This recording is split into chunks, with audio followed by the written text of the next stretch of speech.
ఓం శ్రీ గురుభ్యో నమః.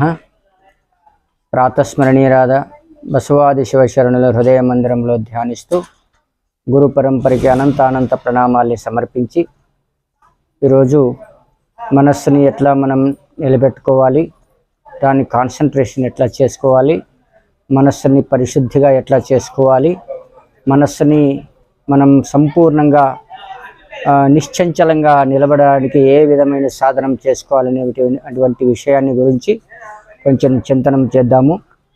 మనస్సు అనేది అది సంకల్ప వికల్పాత్మకం. మనస్సు అంటే సంకల్పము వికల్పము, పోవాలా వద్దా, చేయాలా వద్దా అనే ఈ రకమైనటువంటి చింతనం చేసేదే మనస్సు. దానికి శాస్త్రంలో సంకల్ప వికల్పాత్మకం మనస్సు అంటే ఎప్పుడు కూడా ఏదో ఒక సంకల్పం చేస్తూనే ఉంటుంది. అదైందా, ఇదైందా, అదైందా, అదేమైంది, ఇదేమైంది, మనస్సులో ఎప్పుడు కూడా సంకల్పాలు పుడుతూనే ఉంటాయి. దానికే మనస్సు అనేది.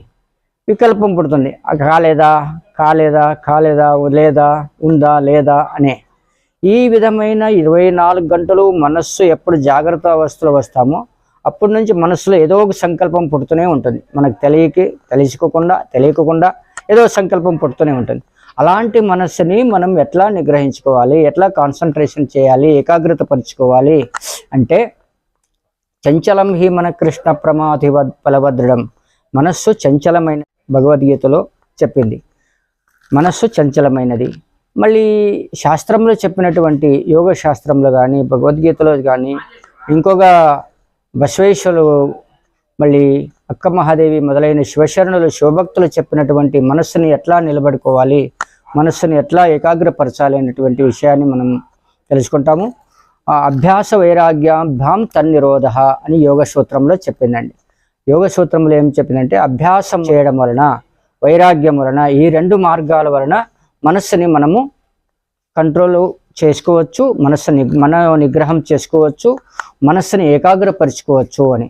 అభ్యాసం అంటే రోజు కూడా అభ్యాసం చేయాలి, మనస్సును నిగ్రహించుకోవాలి, ధ్యానం కూర్చోవాలి, కన్ను మూసుకొని ఒక దీపం కానీ, ఒక మన భ్రూమధ్యంలో కానీ, మన కంఠ ప్రదేశంలో కానీ, షట్చక్రంలో కానీ, అక్కడ ఆ ప్లేస్లో ఆ చక్రాలు, దళాలు, బీజాక్షరాలు, దళాక్షరాలు, అల్లి దేవతలు, మళ్ళీ ఇవన్నీ కూడా ఒక్కొక్క చక్రంలో ధ్యానం చేసుకుంటూ పోతే మనస్సు ఆటోమేటిక్గా రోజు అట్లా చేసుకుంటూ పోతే, ఒక్కొక్క చక్రాల్లో ఒక్కొక్క 2 నిమిషాలు అట్లా చేసుకుంటూ పోతే అది 6 చక్రాల్లో 12 నిమిషాలు అవుతుంది.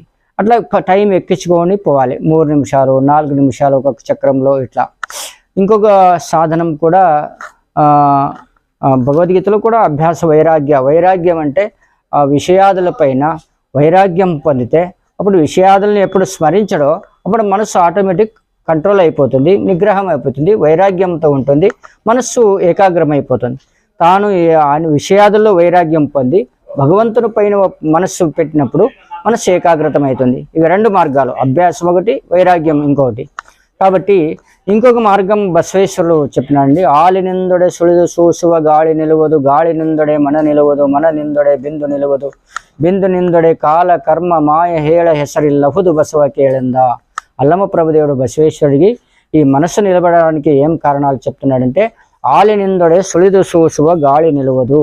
ఈ కన్నాలిగలు 2 ఏదో ఒక దీపం పైన కానీ, మన చేతిలో ఉన్నటువంటి లింగం పైన కానీ, ఇంకో ఈశ్వరలింగం పైన కానీ ఏకాగ్రంతో దానిపైన దృష్టి పెట్టి దాన్నే చూసుకుంటూ మనం ధ్యానం చేసుకుంటూ ఉంటే ఆ కన్ను ఆలిగలు అల్లాడుకోకుండా కాన్సన్ట్రేషన్గా ఒకే వస్తు పైన ఉంటే ఆలినిందొడే సుಳಿದು సూసువ గాಳಿ నిలవదు.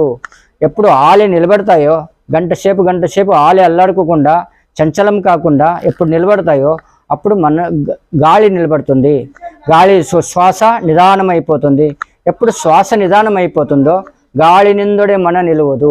గాలి నిలబడిన తర్వాత గాలి నిదానమైనప్పుడు మనస్సు కూడా సమాధానంగా శాంతంగా అయిపోతుంది, మనస్సు ఏకాగ్రం అయిపోతుంది, మనస్సు నిలకడగా అయిపోతుంది.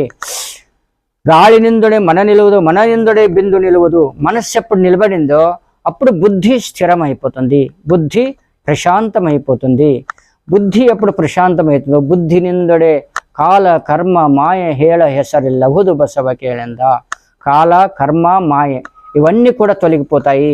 కాబట్టి మనము కన్నాలిని భూమధ్య చక్రాల్లో ధ్యానం చేసేది ఒకటి, అథవా దీపం పైన లింగం పైన ధ్యానం చేసేది ఒకటి, ఇంకొకటి అభ్యాస వైరాగ్యం యోగ సూత్ర ప్రకారంగా అభ్యాసం ఒక దానిపైన మనం ధ్యానం చేసుకుంటూ రోజు 10 నిమిషాలు 15 నిమిషాలు అభ్యాసం చేసుకుంటుంటే ఆ మనస్సు నిలబడుతుందని శాస్త్రంలో చెప్పినారు. ఇంకొకటి వైరాగ్యంతో కూడా మనస్సు నిలబడుతుందని చెప్పినారు. ఈ సాధనాలు మనం రోజు అర్ధగంట గంట ఇట్లా పెంచుకుంటూ పొద్దున్న అర్ధగంట, సాయంత్రం అర్ధగంట, మధ్యాహ్నం 1/4 గంట అట్లా చేసుకుంటూ పోతే మనస్సు నిలబడి మనకు టైం పోయిందే తెలియకుండా గంట సేపు ఎప్పుడు పోయిందో అనే అటువంటి స్థితికి మనం వస్తాము. అలాంటి సాధన మనం అందరూ చేసుకొని ఆ భగవంతుని కృపకు పాత్ర అవుతామని ఈ విషయంలో చెప్తూ నేను నా 2 మాటలు ముగిస్తాను. ఓం శివార్పణమస్తు.